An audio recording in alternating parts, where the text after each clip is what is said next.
Tonight, Sophie Cunningham is also a target of media outrage for defending women's sports. A new hit piece on her alleges, quote, fresh details emerge about MAGA Barbie's right-wing support. Of course, their skilled detective work is based off of videos and posts that Cunningham has allegedly reshared. I sat down with Education Secretary Linda McMahon, who has been very outspoken on the issue of women's sports, and that's just one part of our wide-ranging interview. Here's my conversation with Secretary McMahon. Thank you so much for being here in studio. Thank you for having me. Yeah, absolutely. So let's start with some pop culture, sports news, cultural issues that we've been covering, but also you've been paying attention to at the Department of Education. Sophie Cunningham, who of course is a guard for the Indiana Fever, is defending her stance that women's sports should be for women, that girls should be protected in their locker rooms and in their sports. She said, quote, I got a lot of negative feedback about me hating trans. And I'm like, I never once said that. I think I'm here to extend love, but also think that love is truth and being honest. And I want to protect young girls in a locker room or young girls in sport who shouldn't have to go against biological men. So she's getting a lot of pushback from the media and others. But what is your response to what she's saying, given the work that you've done on this issue?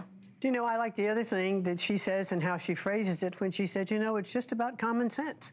She said, I'm not trying to, you know, beat up on anyone, but, you know, girls just should not have to play against guys. It's a matter of safety, it's fairness. And she said it's just common sense, and I agree with that. So there's other athletes, including women, who disagree. Soccer player Megan Rapinoe has a different perspective. Let's take a listen.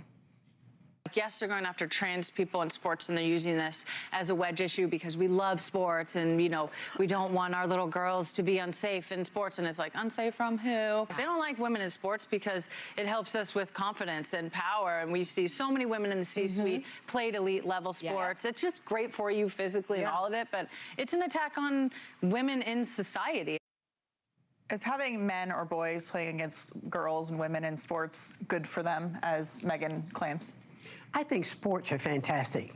You know, competition, team sports or individual sports are great for everybody, but you should have a level playing field. Girls should not have to play against bigger, stronger men. It takes away opportunities for them often, you know, sponsorships, college scholarships, all of those things. It's just not fair. They work hard, they train hard, and when they get out either on the field or in the pool or wherever it is, it ought to be a level playing field. In terms of what you've been doing with the Trump administration on this issue, can you give us some updates? I know that you know, there's been some lawsuits against a number of universities. There have been policy changes. UPenn has been one of the latest institutions to basically apologize and give back some of the titles that were taken away from women competing against men.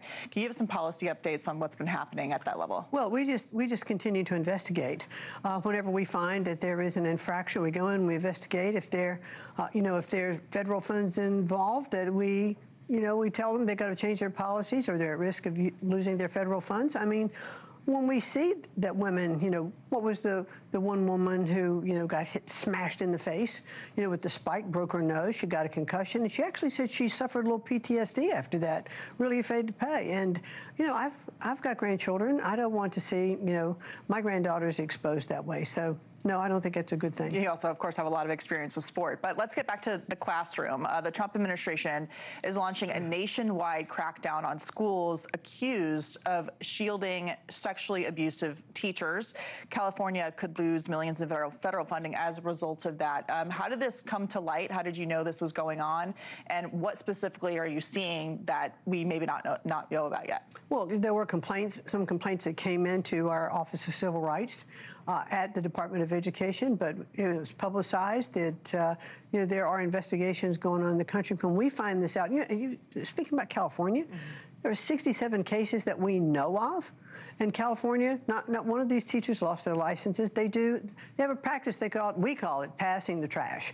They just absolutely move that teacher to another school. It doesn't become part of their record. It's nothing. At the very least, those teachers should lose their licenses. And I have to tell you, when we look at a stat that says 1 out of 10 children are sexually molested at school, that is a frightening statistic. Children ought to be able to go to school. Parents ought to think that their kids are safe when they get there. So how is it that these teachers are engaged in this kind of activity and then they're passed along, as you say? Are they being protected by school boards? Are they being protected by the unions? How is this being allowed, especially if there's criminal conduct involved? Well, you know, the criminal conduct is one thing that I, as a parent, if something like this happened to one of my children, the first place I would report it would be to the local police. I don't know that that's being done, but certainly if it is not, I would think the school would think that was a responsibility of theirs to report it to the police. And schools cover it up. Teachers' unions are very much behind not having teachers have this on their record, and just to move them to a different school district, it's cover up that shouldn't be allowed. We wanted to have some fun with you today because you've had a very interesting life and career. I mentioned that you, of course, are very in tune with the athletic community, the athletic business. We went through some of your best WWE videos, and we wanted to show the audience. Like you told me when I was a little girl, this is gonna hurt me a lot worse than it hurts you. Get her! You know what that feels like to be slapped in the face? You know what? You're just about to find out what that feels like to get slapped in the face. Tell her, Steph. Thank you for the memories. Oh, no. No! What is going on?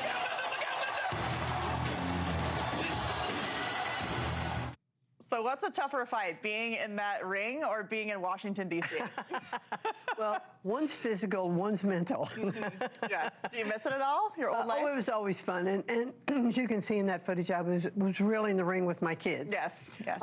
And it was very, very hard for Stephanie to slap me. It was incredibly hard for me to slap her. But it was part of a storyline. And I'll never forget her husband, who was Triple H, one of our top performers, told me before, he says, clench your teeth before she slaps you. And I said, why should I clench my teeth? He said, so she doesn't dislocate your jaw. I said, oh, really good advice. That was great advice. Yes, well, we're happy your jaw is intact, so you can come and talk to us about what you're doing in the Trump cabinet and for education across the country. Thanks so much. And great to see you. Thank you so much. Nice to see you, Katie. Thanks for having me. Absolutely, anytime. Thank you for watching. Subscribe below and download our NewsNation app right now on your phone, and you will get fact-based, unbiased news for all Americans.